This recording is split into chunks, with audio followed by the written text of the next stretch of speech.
គ្រួសារយើងទាំងពីរមិនសមនឹងគ្នាគ្រួសារពុំងា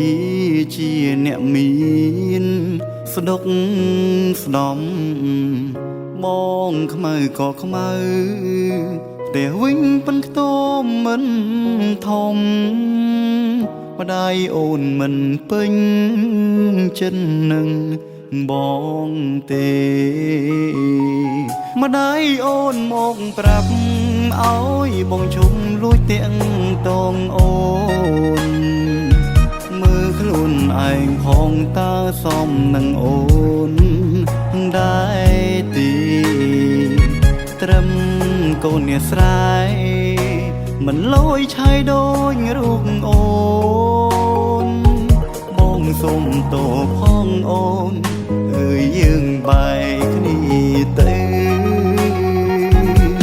ឈឺខ្លាំងណាស់ឈឺបែកដូងអូនសុំបែកបងពេញបំណងម្ដាយអូ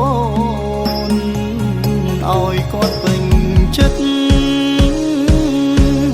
ជូនពរអូ